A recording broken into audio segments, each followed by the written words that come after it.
memorize? Is somebody feeding you? Do you have an earpiece? Do you study the night before? Or are you like savant level? Like, what Uh, you do is so gifted, in my opinion. What is your experience of it?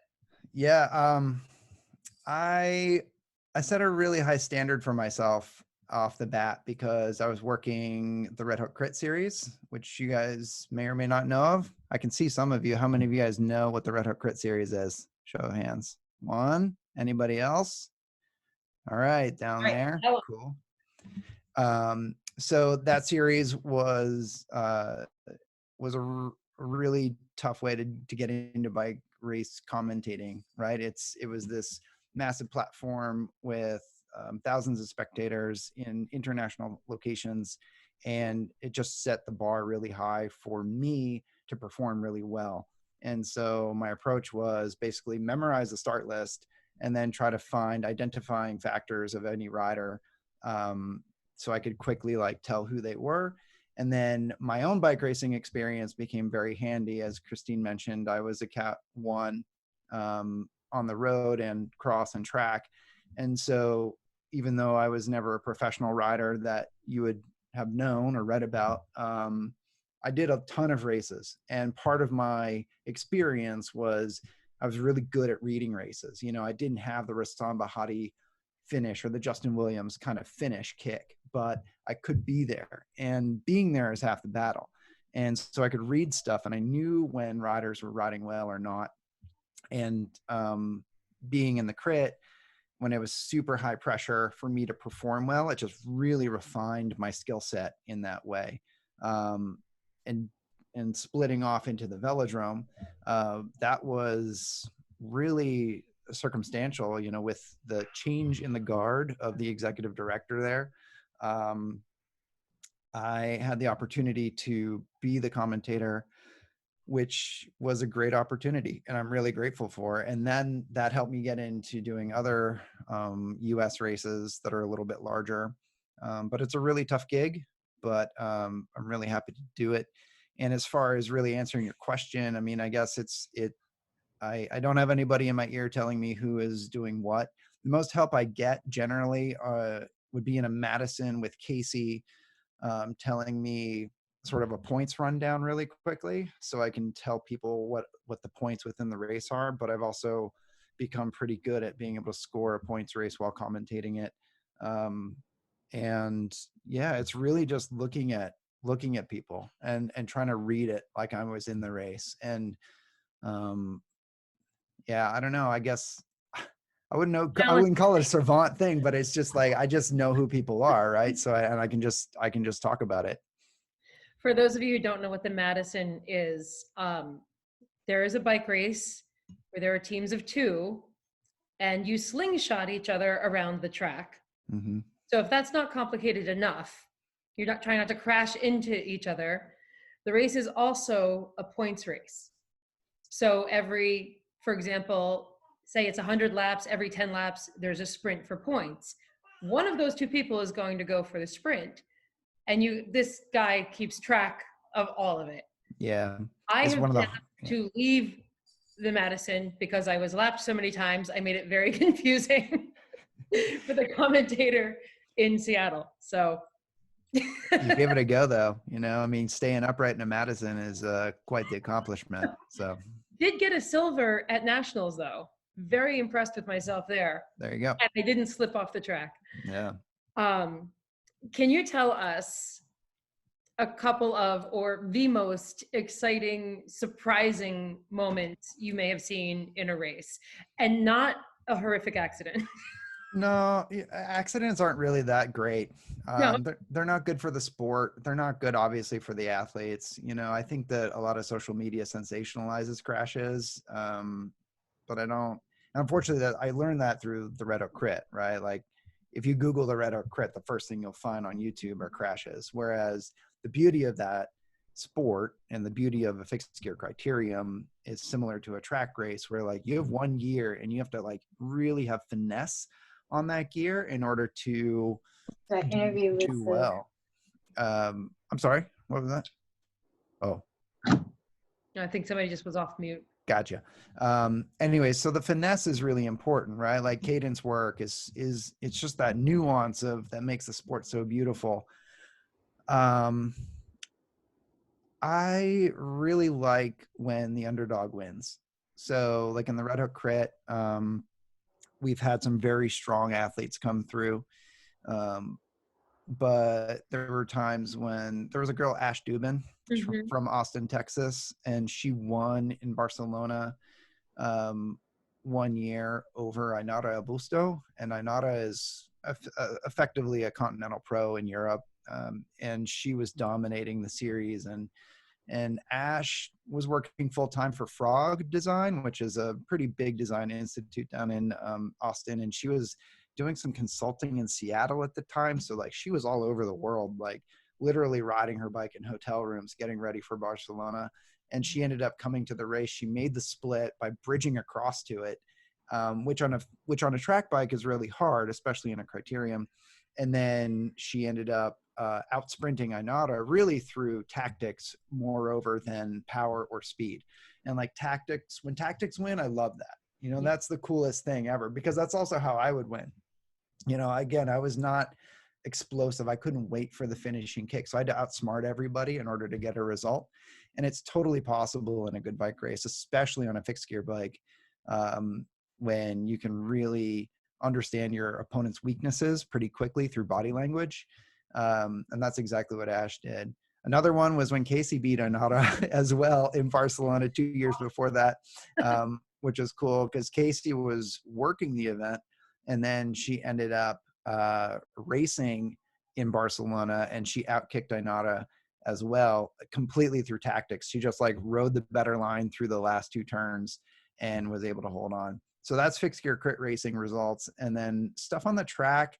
Track is really hard for me to pinpoint a single result because, as you know, racing on Friday nights and Saturdays and Tuesdays sometimes, there are just so many races, right? Like even national championships, when I've worked those events, there are just so many events happening that like, oh, it's sort of a blur. But so Yeah. it can be really hard. That, nevertheless, it doesn't really diminish the result for anybody along the way. So the fact that I can't bless you, the fact that I can't pinpoint something doesn't mean that those rides weren't absolutely Yeah. stupendous for those riders. Um, it's funny when I look back on my races, some of them I can remember everything that happened, Mm-hmm. and some of them are a complete blur. Yeah, you're like, what did we even start the race? I don't know. And what's funny is the ones that I've done my best in, and I don't know how to recreate this. And for those of you who are getting into racing, you'll find this. There's this sort of aware where you hyper aware and almost feeling like in control of the race, which is could never be true. But there's this feeling of being in control of the race and awareness of where everyone is, and somehow knowing what to do as though there was some like divine direction. um Yeah. it's wild. Yeah, it's an amazing feeling. Like if you can ever get to that sort of level in a bike race, your fitness is where it needs to be, and then it really just comes down to tactics. Right, it just seems to happen so like it's randomly. I don't know how to like make it happen. Yeah. uh, Question: have you ever really messed up calling a race? I'm sure, yeah. I mean, yeah, there have been times when, oh man, I try to blank those out of my memory, honestly. But there have been times when, um, oh, nationals last year. Um, you guys know who Justin Pack is? He races for Star Trek. Yeah. You guys all know what Star Trek is, so Do you guys know what Star Trek is? If you're New Yorkers, yeah, it's a really cool program. You should look it up if you haven't checked Do it you know out. what? Do you know what Justin's nickname is? No. His nickname is Charleston, and the reason, like, why, right? Yeah. Well, Star Trek went down to Rock Hill, North Carolina, for their, mid-year or their winter training session 2 years ago, Yeah. and and Rock Hill, South Carolina. but it's really closer to Charleston. I mean, not Charleston. I mean, Charlotte, North Carolina. So Yeah. anyway, so so Justin is booking a plane ticket because he can't drive down there, and he's like, "Oh, well, what airport's in South Carolina? Oh, Charleston, which is like 4 hours away or something like that." So anyway, the coach, one of the coaches had to drive down to Charleston, pick him up, and so ever since. Oh my God. That's terrible. Kind of a silly story, but every time you see Justin, you got to just rip on him with that one. So anyway. Well, anyway, I unfortunately I called Charleston in the wrong age group at the time, and it was on the live stream, which is sort of like this, right? But we're watching a bike race instead of watching each A other. bunch of people on this thing. And so we I basically just had him in the completely wrong category when we were talking about him, and I guess his friends were messaging him during the race, and then he finished the race and he had all these messages about how dumb I was, and and then so like he came up to me after the ride and he was like, "Hey man, thanks for saying my name, but I don't think you know who I am." And I was like, "Well, I think I do." And then he was like, "No, man, I'm like, this is what I did. And I was like, oh my God, dude, I'm so sorry. Like I totally had him like crossed up with somebody else at nationals who'd like rid, it was just like one of those things where I'm at national championships and there's the way USA Cycling runs national championships. You have all these different age groups racing in like a condensed, like 4 days of craziness. And I'm literally talking about hundreds of people. And unfortunately, Justin, who's a kid who's like tangentially close enough in my social sphere that people were able to razz him about that, and like I sort of embarrassed him and I felt bad about that. That's really the worst thing that's ever happened to me, I think, as far as what I am willing to remember. I'm sure Casey has some better stories of that, but I got to stay positive as a commentator. You can't let those little details get you down. Gabe, Justin is such a good kid. Yeah. That he's very good natured. So feel free, don't never feel bad, and make fun of him as much as you want. But anyway, Christine, there are a couple of interesting questions. Is this a good time to throw them out there?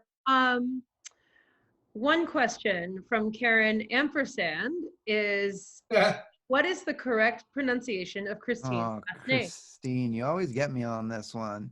So it's Christine Darcol in like the real world, but you've gotten me under the French pronunciation on that before, Italian. or the Sicilian pronunciation of something, right? Ercole. D'Ercole. But my favorite was when you were saying Darcol. Christine Darcol. There it is. It's all it's on the PA system. It's echoey. You can't tell anyways.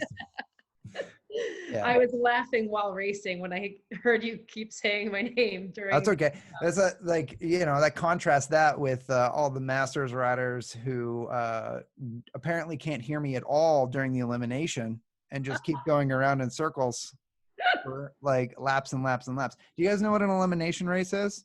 Hands up for an elimination. You know what an elimination is? All right, cool. Not everybody though. Yeah. Yeah, tell them. All right, so an elimination race is the last person across the line in T-Town every lap is out of the race, right? So the last person that crosses the line has to be removed from the race, and it's my job to say, number 70, Jim Borden, you're out. And that person, Jim in this case, would have to exit the track. The weirdest thing happens whenever we run our Masters races. They don't hear me, and it's really a thing. It's really a thing. They like just keep going in circles, and they do not understand the nuances of my pronunciation in that event, apparently. I'm guilty of not being sure if I was being called out. You're like, that can't be me. I was doing really well. Can't be me. Gabe, my favorite story, I did one of those Masters, because I'm one of those Masters, but my hearing's pretty good. And I did, of course. Yeah, and it was one of those old timers nights on Friday nights, and the stands were filled because it was the last night of the season, and there were fireworks, so there, 2,000 people there. And embarrassingly, I was the first person eliminated. There was nothing worse than being the first one eliminated. Don't do So, that. I get eliminated, and I think you were the announcer, and you said, and Jim Lyman gets eliminated. By the way, Jim comes all the way from Long Island, drove here to race with us. Everyone give him a hand, and everyone's clapping, So really, that's the first time anyone has ever applauded me in the sporting this event. You're welcome. You're welcome. Thank you. Yeah. We have, hello, Jim Pataki. How are you? Are most track racers former road racers? Does it ever go the other way? Are most track racers former road racers? And do track racers ever become road racers? Is that the idea? Yeah, I'm sure. I mean, geez, in the history of things. So, okay, here we go. In Australia and New Zealand, as a young junior elite rider, they require you to race on the track as part of like their national program. And so a lot of Aussies and Kiwis will grow up on the track and almost race exclusively on the track for a long time in their junior development years, and then they'll graduate to the road. So in that culture, yeah, there's a lot of track that then becomes road. I think in America, it is more of like road racers become track riders because road is just so much more apparent in our social media and everything. Like whether it's the Tour de France effect or anything else, we always just gravitate to the road. I can't think of I don't know. I'd love to know if anybody out there ever went into a bike shop to get their first bike to race on the velodrome versus like to race on the road, honestly. Yeah, I think it goes that way. There's also so few tracks and it's so niche. Yeah. That I would think it would go generally road first. I started road, but as a bike messenger, did a couple of road races, but then I quickly discovered the track and that was it. That's my personal experience. Yeah. Dave, I was going to say, I'm sorry. Geraint Thomas and a number of other riders who are now on Ineos, formerly Sky, started off on the track. And, and then went to the road. And the Madison World Champion for Australian, I can't think of his name, started off on the track, went to the World Tour, raced at the highest level of road, burned out, hated it, went back to track. And I can't think of his name. Freeberg, maybe? Or Kellen O'Brien? It's I can't think, but this is the current Madison, I think, well, not this year, but at least last year he won a Madison World Championship. Can't think of his name, but for me, I started off on the road, racing road, and after a massive crash, started racing track. And the reason why I did that was my wife said to me, maybe you should stop bike racing. It's kind of dangerous. And I said, you're right. I'm going to do a much safer part of the sport. I'm going to start racing track. Yeah, we're good. Wrong. I had her fooled for at least 2 years. Don't say that, Jim. Don't say that. I do think track racing is Track is safer. You definitely don't have to worry about cars. I'll give you that. Yeah, and the terrain is predictable. Mm-hmm. And no brakes. Brakes are dangerous.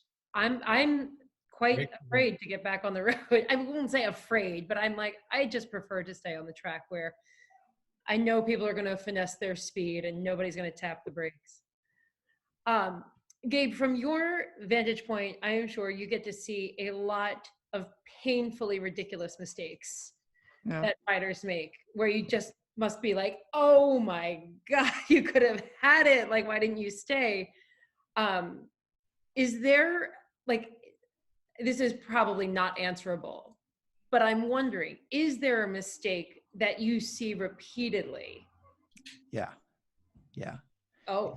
Yeah, it's a mistake that I make too, which is maybe why I see it all the time. But it's basically going too early. Going too early. The distance of a track race is really it's hard to read, right? Because they're relatively short, especially compared to the road. So you're like, oh, how hard could it be to ride out there for 3 laps or whatever? Those become very long laps after a while. And more often than not, I'll see a lot of riders try to jump be jump ahead or make a desperate move. And really all they're doing is just burning out their legs. I see it over and over again where somebody I think can actually get a ride or good result in just simply by like riding smart and like holding and waiting and waiting and waiting and then kicking. Those riders generally kick with like 2.5 laps to go, right? And you're just like, oh man, like Yeah. if you just held that for one more lap and then went, you'd really be in a different position. So I get that anxiety, honestly, it'd be in a field with like Bobby Lee and Shane Klein and like some of these guys who are really good, Stephen Hall even. And you're like, oh, I do not want to take them on in the finishing kick. So I'm going to try to jump them. Right. Well, guess what? You can't jump them. They're like, so it's much better to sort of cut your losses and get better at that finishing kick versus trying to like go for broke. I mean, I think everybody wants to have sort of the glory of that across the line, arms up kind of thing. And really that's the exception, not the standard. Yeah, I'd say patience is one of the hardest things to learn. I've spent a lot of races chasing things and tiring myself out because I was afraid and not patient enough to just sit and wait. Yeah, Casey was actually very good at patience in the bike races. One of the best things that she would do in races would always be to let other people burn themselves out, like let them do a lot of that work up front and then slot in at a really good spot, so like third wheel kind of thing, and then just be able to kick that gear. Her cadence was amazing. She could jump it up to like 160s or something crazy. I'd have to ask her specifically what it is, but she was just really good at winding that gear up when she needed to after everybody else had done too much work. I will try to learn from that. Yeah. We have a comment. So having been from Kate, from having been to T-Town to watch racing, I am certain Gabe was announcing, as my 10-year-old daughter had a few comments. Man, this guy is an amazing announcer. Cool. And second, wow, these racers have amazing legs. Interesting from the 10-year-old. That's awesome. That's all right. Yeah. And we also had a question, is all track racing counterclockwise? Around the world. Yeah. Do we have a why? Do we never go the other way? I don't even think I've ever thought of that. Figure you fall off. I don't know. Go fast, turn left. Yeah, it's always go fast, turn left. Yeah, it's an Olympic sport. I unfortunately don't have the history behind that or why that is the case, but we always go fast and turn left around the world. No matter what velodrome you go to in any hemisphere, you're always going fast and turning left. Once we went the other way. I just remembered at Fifth Classic in Minnesota. Yeah. Minnesota, yeah. During what is the race called where you have to track stand for an unknown period of time and then go like hell? We call it the longest lap. Other people call it the Marymore Crawl. It's the Marymore Crawl. Come on. They did the Marymore Crawl backwards at Fixed Gear Classic. There we go. I think Jesse Shotland won it. That's the only time I've seen us go the other way. It's deceptively hard, right? To go the other way. Really unnatural to me. Yeah. Like when I get on my rollers, because I'm not skilled enough to get on them without holding on to something. It has to be on the right side because I'm used to the rail onto the wall. Yeah. So you guys, do we have any more questions for Gabe? I think that you've told them everything. So then my last question for you is, do you have any advice for new riders, whether they're racing or not? Gosh, well, what's your goal? How about that? There you go. Give me I guess that's the first piece of advice is figure out your goal and try to make it reasonable. If you want to be really good on Friday nights in T-Town, racing in T-Town really helps, but also racing at Casino really helps. And if you're not in Casino, if you're in Seattle or Portland, just getting on that track is really valuable because experience trumps strength a lot on the track. So getting out there and doing that. The other thing is to really measure your progress, right? So like one of the things about us with our business, but also when we were bike racers, is that we set really high goals and we have really high standards, and that's good, but it's a double-edged sword. And I think I've learned over the years that it's really important for us to understand when you have made progress, even if you haven't gotten to like the big, like final thing, right? So like you've made a Reading Ride Sport, you've made an Electric City Classic, you've made like a big, impressive event for a community. But along the way, there are literally thousands of tasks to do, like literally thousands of things that we have to do in order to pull off an event like that. And you can't forget those little victories along the way. And I always say like bike racing is kind of like a little bit of a profile of how you handle life in general. So it's like I talked about like where people will jump too early or, but it's also about, you know, do you get frustrated really easily? And do you like essentially throw a temper tantrum in the middle of your progress?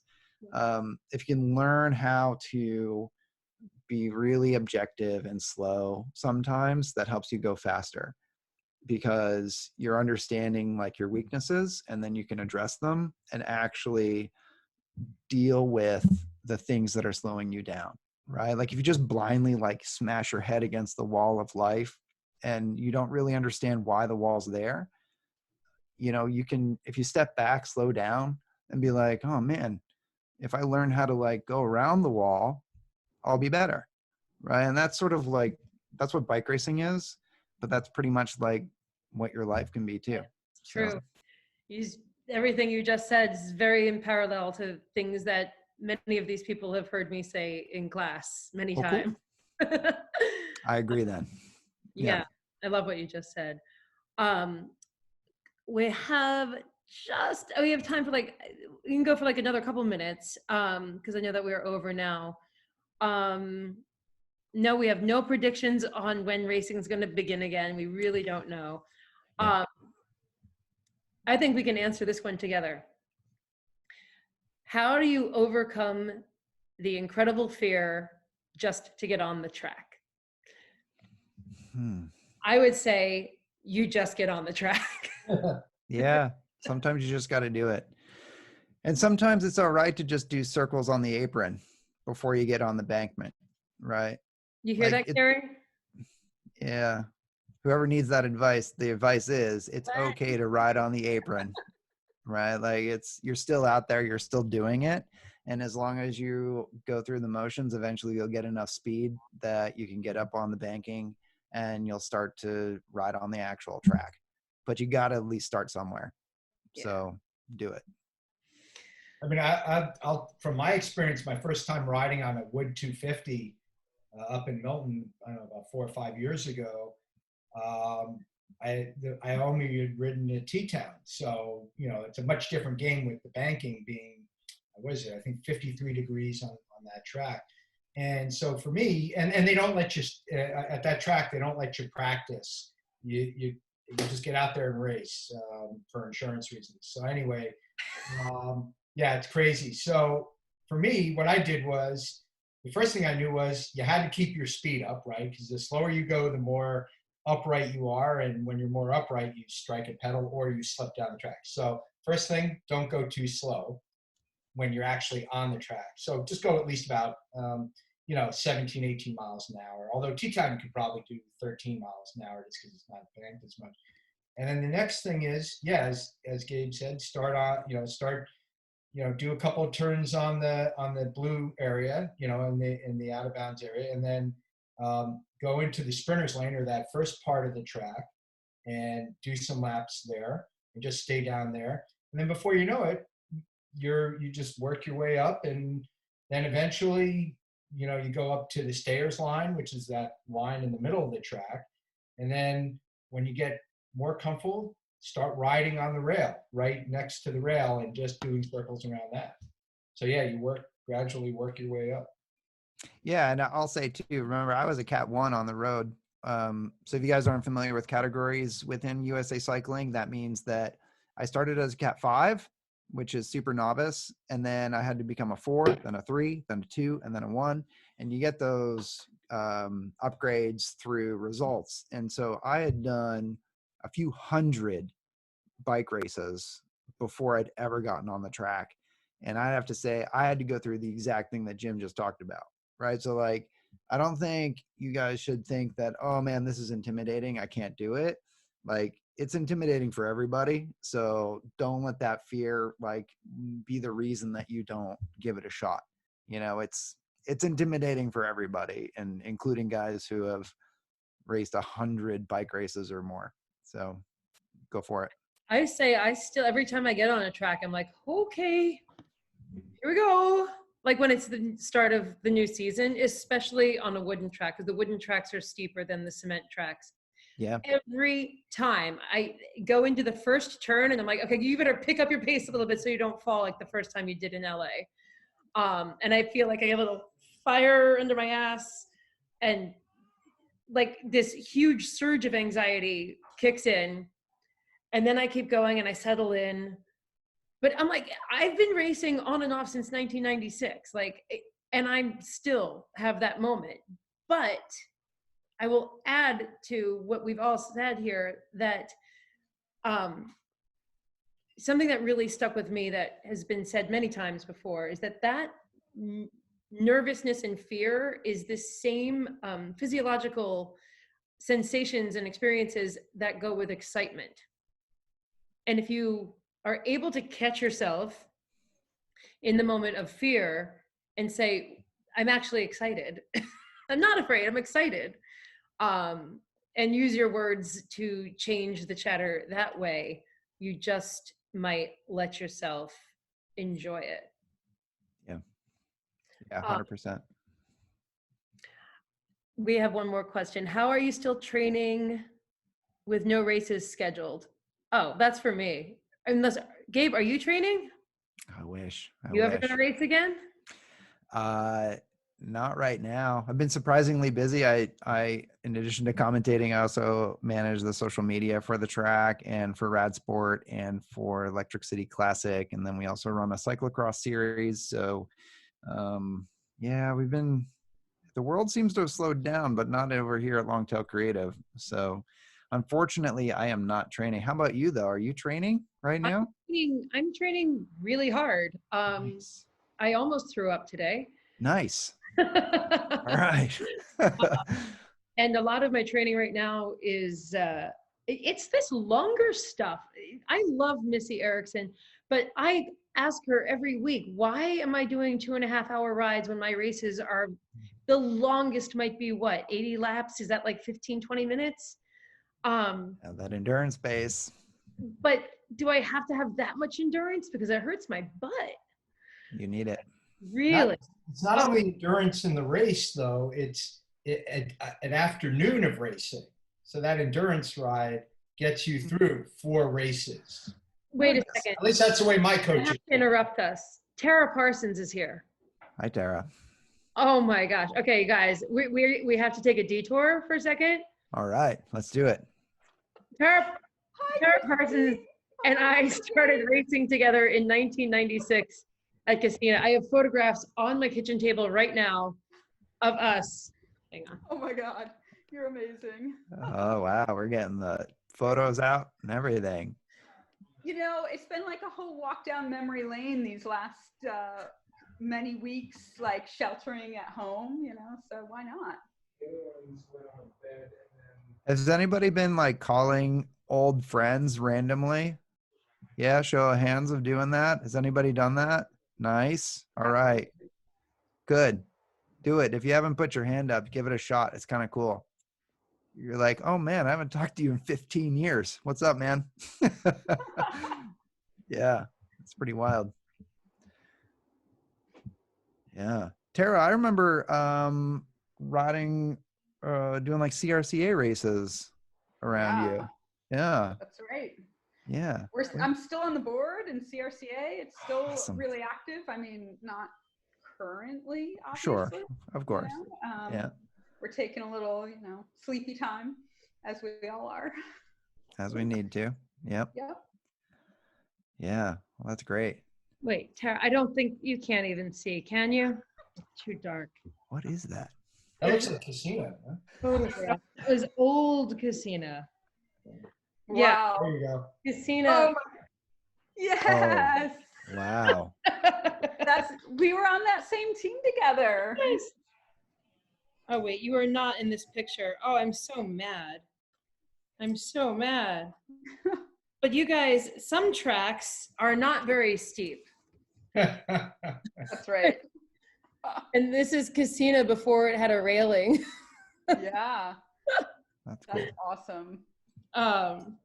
Damn, I thought I had one with you in it here. Oh, remember when I beat Vicky Huffman? Ah, yes. All good wishes for her. I beat her. Of course.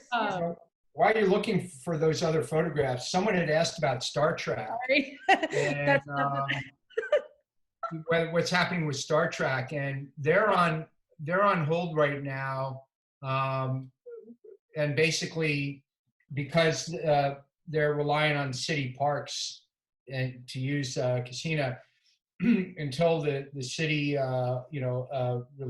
reduces social distancing policy. They're not going to be doing anything, and they're not going to be doing their group training inside either. Oh yeah, they can't. Yeah, they really can't. And when this thing, ends and is allowed to happen, is a tough question, and who knows? But the Star Trek family is still, communicating with all their kids and all that. So they'll be ready to roll as soon as the season starts again.